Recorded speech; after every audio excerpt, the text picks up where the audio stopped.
Hello दोस्तों, welcome to exam classes. दोस्तों, आज हम लोग यहाँ पर इलेक्ट्रिसिटी के एक बहुत ही इंपॉर्टेंट न्यूमेरिकल्स को डिस्कस करेंगे, क्योंकि जो ग्रुप डी के एग्जाम्स चल रहे हैं उनमें हर एक शिफ्ट में एक से दो क्वेश्चंस इलेक्ट्रिसिटी का आता ही है, जिसमें रेजिस्टेंस से रिलेटेड या किसी और चीज़ से रिलेटेड। तो न्यूमेरिकल भी एग्जाम्स में आ रहे हैं, इसलिए हम लोग यहाँ पर जो भी इलेक्ट्रिसिटी के इंपॉर्टेंट न्यूमेरिकल्स हैं अलग अलग टाइप के, वो सब हम लोग यहाँ पे पढ़ने वाले हैं। ठीक है, सिंपली आपको। और हाँ, अगर आप ऑनलाइन तैयारी कर रहे हैं तो एक टेक्स्ट बुक का पास जरूर परचेज करें। ये आपके लिए, आपके टाइम मैनेजमेंट के लिए बहुत ही हेल्पफुल होगा, क्योंकि ऑनलाइन एग्जाम में टाइम मैनेजमेंट एक बहुत बड़ी प्रॉब्लम होती है। तो सिंपली आपको करना ये है कि आपको डिस्क्रिप्शन में जाना है, वहाँ पर आपको एक लिंक मिल जाएगा, डाउनलोड लिंक। सो डायरेक्टली आप वहाँ से डाउनलोड कर सकते हैं और उसमें आपको एक्स्ट्रा पास भी मिलेगा, एक्स्ट्रा आपको डिस्काउंट वहाँ पे मिलेगा। अगर आप डायरेक्ट वहाँ से डाउनलोड करना चाहते हैं प्ले स्टोर से, तो आप ये कोड यूज़ करेंगे। तो अब हम लोग चलते हैं यहाँ पे न्यूमेरिकल में। क्लियर है? सो अब हम लोग यहाँ पे पढ़ना स्टार्ट कर रहे हैं। तो सबसे फर्स्ट पहले क्वेश्चन पे हम लोग चलते हैं। कह रहे हैं calculate the resistivity of a wire. Resistivity का मतलब क्या होता है? प्रतिरोधकता। यानी हमें वायर की, तार की प्रतिरोधकता बतानी है, और वायर की जो लेंथ है। ठीक है, इसको मैं यहाँ पे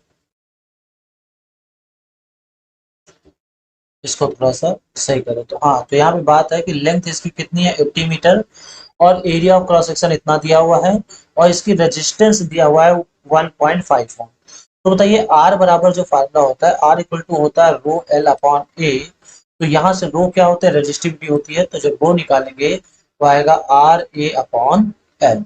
अब आर कितना है? 1.5 ओम। ए कितना है? तो ए को ध्यान से समझिएगा, 0.025 सेंटीमीटर स्क्वायर है। तो इसको हम मीटर में स्क्वायर में बदलेंगे तो 10⁻⁻⁴ यहाँ पे लगाएंगे।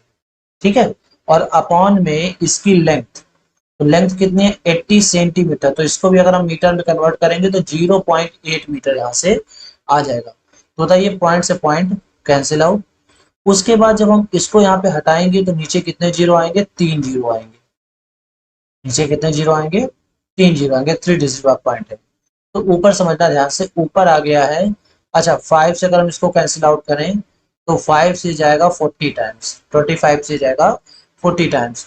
तो इसको हम यहाँ पर 15/32 इंटू 10⁻⁻5। -5 कैसे आया? एक ये वाला जीरो जब ऊपर जाएगा तो इसके साथ मिल करके -5 बना देगा, और बाकी सारे नंबर्स यहाँ पे लिखे हुए हैं। सो ये हो गया इसकी रजिस्टिविटी, और रजिस्टिविटी की यूनिट होती है ओम मीटर। रजिस्टिविटी की यूनिट होती है ओम मीटर। बढ़ते हैं नेक्स्ट क्वेश्चन पर। करें कैलकुलेट द एरिया। इस बार हमें एरिया बताना है, रजिस्टिविटी दी हुई है, रेजिस्टेंस दिया हुआ है। तो सेम फार्मूला हम लोग लगाएंगे। कौन सा? यहाँ पे हम लोग फार्मूला लगाएंगे, R equals rho L upon A. और इस बार हमें यहाँ एरिया ऑफ क्रॉस सेक्शन पता करना है। तो हम ए इक्वल टू फार्मूला जब निकालेंगे तो आएगा रो एल अपॉन आर। अब यहाँ पे हम लोग सारी वैल्यू पुटअप करेंगे। जैसे रो की वैल्यू 1.84 इंटू 10⁻⁻6। उसके बाद एल की वैल्यू है 1 मीटर, और अपॉन में आर की वैल्यू है 23। सो अब हम इसको सॉल्व कर लेंगे तो यहाँ से जो भी आंसर आएगा वो मीटर स्क्वायर में आ जाएगा। नेक्स्ट क्वेश्चन पे बढ़ते हैं। ये क्वेश्चन इंपॉर्टेंट है। ठीक है, तो क्वेश्चन में कहा गया है कि to wires P and Q of same material. देखिए यहाँ पे जो लिखा हुआ है सेम मटेरियल, तो सेम मटेरियल का मतलब होता है कि यहाँ पे जो रेजिस्टिविटी है यानी रो है वो सेम है। क्यों? क्योंकि मटेरियल सेम है। लेंथ दिया हुआ है, रेडियस दिया हुआ है, तो कह रहे कंपेयर करना है which one has less resistance. तो देखिए समझिए अगर ध्यान से, क्वेश्चन बहुत आसान है। देखिए, हमें पता है कि R इक्वल टू फार्मूला क्या होता है। तो R इक्वल टू फार्मूला होता है रो एल अपॉन ए। इसको मैं मिटा देता हूँ। R इक्वल टू फार्मूला क्या होता है? R इक्वल टू फार्मूला होता है रो एल अपॉन ए। और चूंकि सेम मटेरियल के बने हैं तो हम यहाँ पे कहेंगे कि रो सेम है। तो यहाँ से फार्मूला जो बना वो बना R P upon R Q equal to L P upon L Q. ठीक है, और यहाँ पे आ जाएगा A Q upon A P. इस तरीके से यहाँ पे इसको फार्मूले को बना लेंगे। अब यहाँ से R P upon R Q जो है ये कितना आएगा? तो बताइए यहाँ पे लेंथ कितना है पी का? 30। तो लेंथ है पी का 30 और क्यू का 10। उसके बाद हम यहाँ पे रेडियस की बात करें तो बताइए रेडियस का मतलब ये हुआ, यहाँ पे हमें पाई आर स्क्वायर रखना पड़ेगा, पाई आर स्क्वायर रखना पड़ेगा, तो पाई से पाई कैंसिल आउट। तो यहाँ से आर क्यू का मतलब 1/2 का होल स्क्वायर। तो यहाँ से कितना आएगा? 3 इंटू 1/4। तो यहाँ से क्या आ जाएगा? R P upon R Q जो आया वो आया 3/4। तो इसका मतलब ये हुआ कि जो आर पी है यानी जो पी वायर का है वो लेस है एज कंपेयर टू क्यू के। ठीक है, तो यानी R P less than R Q, ये इसका आंसर हो जाएगा। ठीक है, मतलब यहाँ पे इस वाले फार्मूले से लगाया कि और रो सेम इसलिए है क्योंकि सेम मटेरियल से बना हुआ है। तो यहाँ से P के सामने LP हो जाएगा, Q के सामने LQ हो जाएगा, P के सामने AQ हो जाएगा, Q के सामने AP हो जाएगा, और फिर इस हिसाब से इसको सॉल्व करके बना लेंगे। ठीक है, ओके। नेक्स्ट क्वेश्चन बहुत ही अच्छा क्वेश्चन है, इसको आप मोस्ट इंपॉर्टेंट मानिएगा। ठीक है, इसको मोस्ट इंपॉर्टेंट मानिए। कैसे? कह रहे हैं एक वायर की लेंथ L है, रेजिस्टेंस R है, और उसको इस हिसाब से स्ट्रेच किया जाता है कि लेंथ डबल हो जाती है, एरिया ऑफ क्रॉस सेक्शन आधा हो जाता है। तो हाउ विल इट चेंज? तो सबसे पहले हम बात करते हैं रेजिस्टिविटी की यानी प्रतिरोधकता की। तो देखिए प्रतिरोधकता जो है वो केवल वायर के यानी जो भी तार है उसके पदार्थ पर निर्भर करता है। तो किसी तार को खींचने से उसके पदार्थ में कोई परिवर्तन नहीं होता, तो इस वजह से रेजिस्टिविटी में कोई चेंज नहीं आएगा। अब बात करते हैं रेजिस्टेंस की। तो हमें पता है R प्रोपोर्शनल टू होता है L अपॉन A। इसका मतलब ये हुआ कि R2 upon R1 equal to L2 upon L1 into A1 upon A2। जो इनवर्सली प्रोपोर्शनल होता है उसमें 1 के सामने 2 और 2 के सामने 1 होता है। तो कह रहे हैं कि लेंथ को डबल करना है, तो लेंथ को डबल कर दिया, और क्रॉस सेक्शनल एरिया को आधा करना है, तो क्रॉस सेक्शनल एरिया को आधा कर दिया। तो ए से ये कैंसिल आउट, इससे ये कैंसिल आउट। सो R2 बराबर आ गया 4R1, क्योंकि ये 2 इधर मल्टीप्लाई में पहुंच जाएगा, तो R2 इक्वल टू आ जाएगा 4R1। इसका मतलब ये हुआ कि रेजिस्टेंस जो है वो 4 टाइम्स हो जाएगा, इनिशियल रेजिस्टेंस का 4 टाइम्स हो जाएगा। लेकिन रजिस्टिविटी यानी प्रतिरोधकता में कोई फर्क नहीं पड़ेगा, क्योंकि प्रतिरोधकता जो है वो केवल पदार्थ पर निर्भर करती है।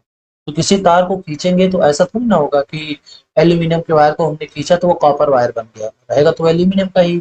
इसलिए रजिस्टिविटी में कोई चेंज नहीं आएगा। पढ़ते हैं नेक्स्ट क्वेश्चन पर। अब देखिए ये क्वेश्चन कह रहे हैं कि 12 वोल्ट की बैटरी है और उसको इस हिसाब से अरेंजमेंट से कनेक्ट किया गया है, टोटल इफेक्टिव रेजिस्टेंस बताना है। तो देखिए कुछ फार्मूले आपको बिल्कुल रट लेने हैं। अगर यहाँ पे बात करें इक्वल रेजिस्टेंस है, इक्वल रेजिस्टेंस, तो सीरीज के केस में NR होता है और पैरेलल के केस में R अपॉन N होता है। मतलब ये कि जैसे अगर आपसे कहा जाए कि 10 ओम के 4 रजिस्टर पैरेलल में जुड़े हुए हैं, तो इक्विवेलेंट रेजिस्टेंस जो होगा वो 10 ओम के 4 रजिस्टर यानी 2.5। तो ये फार्मूला भी आपको याद कर लेना है। तो यहाँ पे बात करते हैं इफेक्टिव रेजिस्टेंस। बताइए 10 और 20 किसमें है? सीरीज में है, तो टोटल कितना आ जाएगा? 30। उसके बाद 5 और 25 किसमें? सीरीज में, टोटल कितना आएगा? 30। और अब 30 और 30 ओम के 2 रजिस्टर पैरेलल में, तो 30 ओम के 2 रजिस्टर पैरेलल में है। तो अभी हमने बताया पैरेलल केस में R बाई N होता है। R मतलब 30 ओम और N का मतलब 2 रजिस्टर, तो यार कितना आ गया? 15 ओम। फिर कह रहे current flowing in the circuit. तो बताइए आई बराबर क्या होता है? आई बराबर होता है V अपॉन R। यहां से आ जाएगा 0.8। ठीक है, 0.8 एम्पियर इसका आंसर आ जाएगा। बढ़ते हैं नेक्स्ट क्वेश्चन पर। कह रहे हैं कि 3 रजिस्टर इस हिसाब से कनेक्ट है और 5 ओम से लिखा हुआ है through the resistor of 5 ohm 1 ampere current flowing, मतलब इससे 1 एम्पियर की करंट फ्लो हो रही है। तो find the potential across A B and across A C. ठीक है, देखिए ए बी के अक्रॉस जब हमें बताना होगा तो हम यहाँ पे वी ए बी जब निकालेंगे तो वी बराबर क्या होता है? I R. और आई आर का मतलब हो गया आई है 1 एम्पियर, आर है 5 ओम, तो यानी 5 वोल्ट। ठीक है, क्योंकि इसमें 5 ओम का रजिस्टर है और 1 एम्पियर की करंट फ्लो हो रही है, तो 5 वोल्ट का इसका जो पोटेंशियल डिफरेंस है वो आ जाएगा। ठीक है, फिर आगे इसमें क्या है, कैलकुलेट द करंट, और यहाँ पे हमें एसी के अक्रॉस भी बताना है, ए सी के अक्रॉस बताना है। तो पहला काम क्या करेंगे, हम इसका इक्विवेलेंट रेजिस्टेंस बताएंगे। तो इक्विवेलेंट रेजिस्टेंस बताइए, यहाँ पे 10 और 15 किस में है, पैरेलल में है। तो पैरेलल के केस में क्या होता है, 10 गुणे 15 बटे 10 प्लस 15, यहाँ से कितना आ जाएगा 6 ओम, और 6 ओम और ये 5 सीरीज में, तो टोटल इक्विवेलेंट रेजिस्टेंस कितना आ जाएगा 11 ओम का।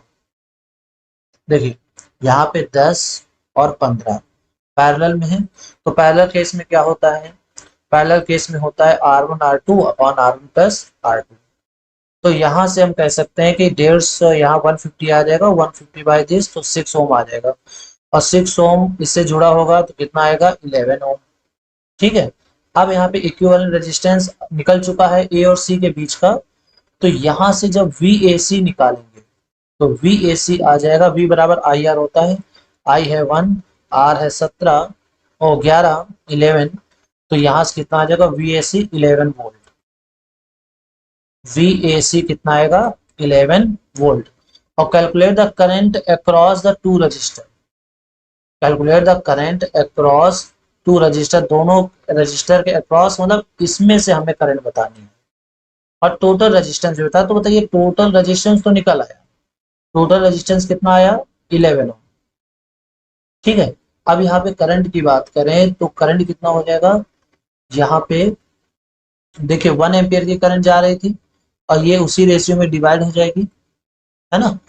तो देखिए यहाँ पे इसके अक्रॉस VAC के अक्रॉस वोल्टेज कितना आया 11 वोल्ट, जबकि AB के अक्रॉस कितना था 5 वोल्ट, तो इसका इसके अक्रॉस कितना होगा 6 वोल्ट।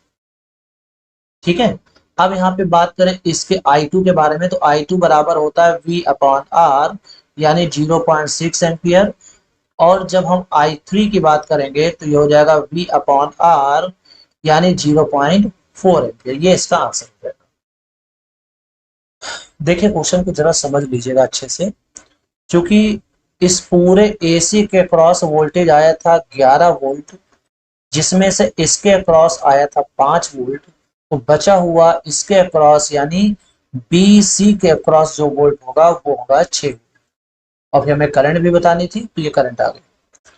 ठीक है, हालांकि इतना बड़ा क्वेश्चन नहीं पूछा जाएगा, लेकिन फिर भी आपको एक चीज दिमाग में रखनी है। अब ये इस तरीके का क्वेश्चन जरूर आ सकता है, क्योंकि इसमें जरा सा भी टाइम नहीं लगता है सॉल्व करने। कैसे, देखिए 16 1 2 3 4, 16 ओम के 4 रजिस्टर, यानी कितना आया 4 ओम, यानी इसका इस पूरे का जो इक्विवेलेंट आएगा रेजिस्टेंस वो 4 ओम आएगा।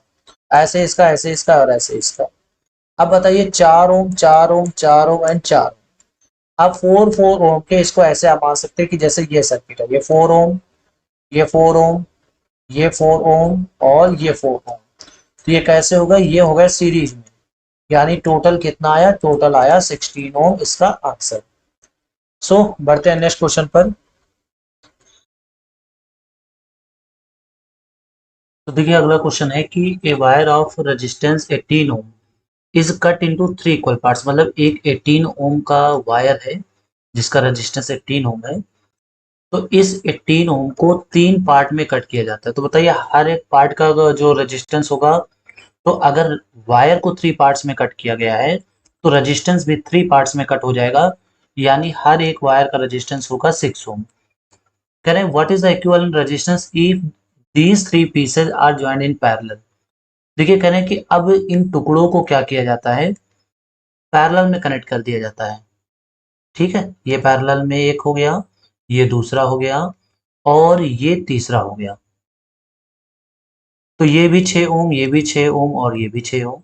तो हमने बताया था कि भाई पैरेलल में अगर इक्वल रजिस्टर्स जोड़े जाते हैं तो हमेशा R/N होता है, और सीरीज के केस में जो है वो NR होता है। तो 6 ओम के 3 रजिस्टर, तो फाइनली यहाँ से आंसर कितना आ गया 2 ओम। तो इस तरीके के क्वेश्चन पेपर में पूछे जाने की संभावना सबसे ज्यादा है। अगला क्वेश्चन है कह रहे हैं कि इस सर्किट का हमें टोटल रेजिस्टेंस बताना है और अमीटर की रीडिंग बताना है। अमीटर मतलब टोटल करंट भी बताना है। तो देखिए, पहले ये दोनों किस में है, सीरीज में है। तो सीरीज के केस में क्या होता है, R1 प्लस R2 यानी 3 प्लस 2 दैट इज 5 ओम। उसके बाद यहाँ पे 5 ओम ये है और 5 ओम ये बन गया जो कि है पैरेलल में। तो इक्विवेलेंट जो आएगा वो 5 ओम के दो रजिस्टर पैरेलल में है, तो यहाँ से आ जाएगा 2.5 वोल्ट, 2.5 ओम। ठीक है, तो ये पहले का आंसर हो गया।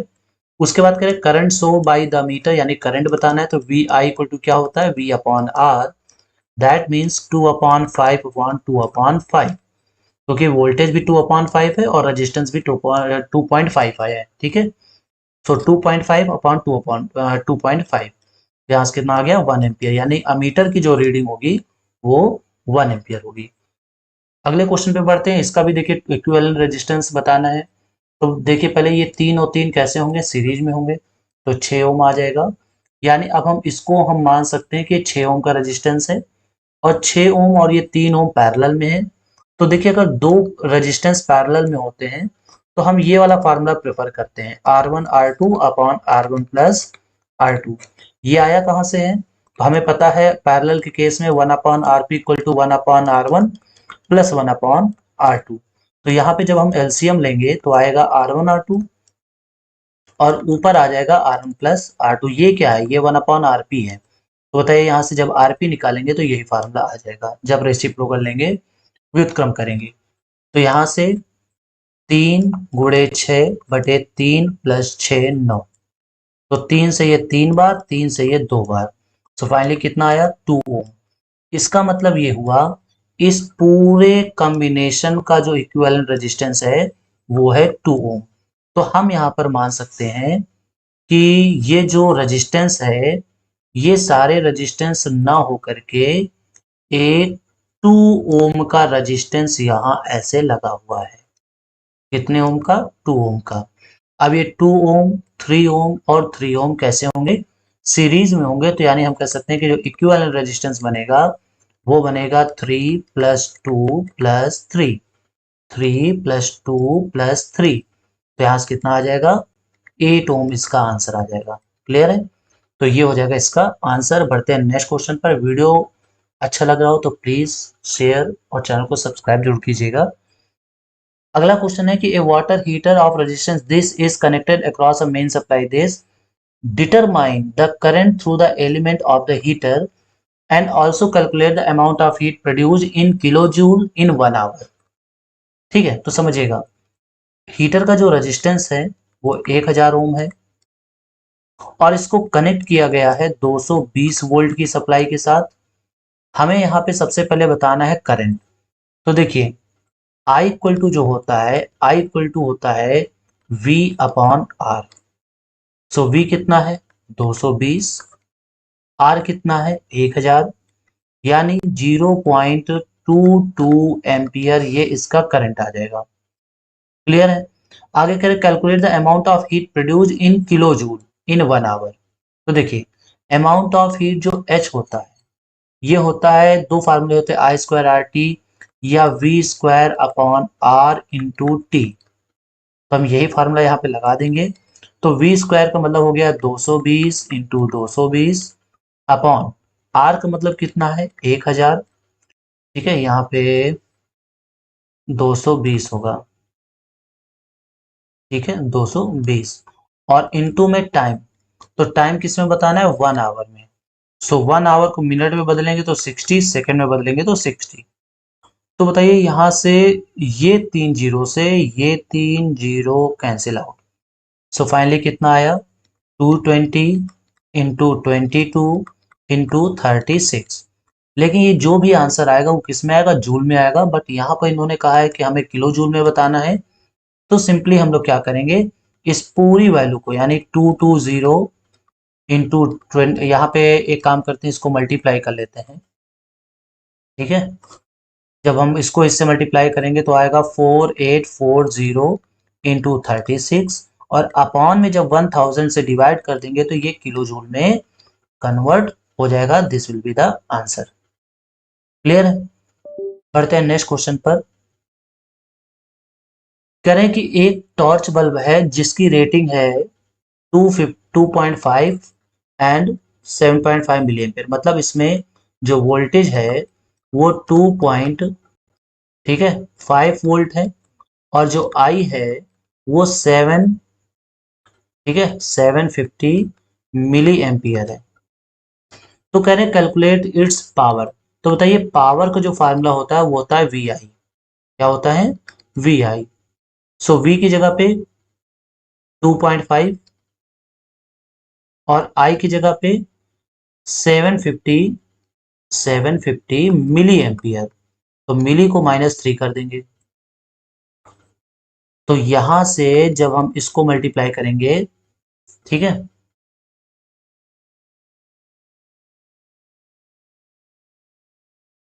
तो इसको मल्टीप्लाई करने पर यहाँ पे देखिए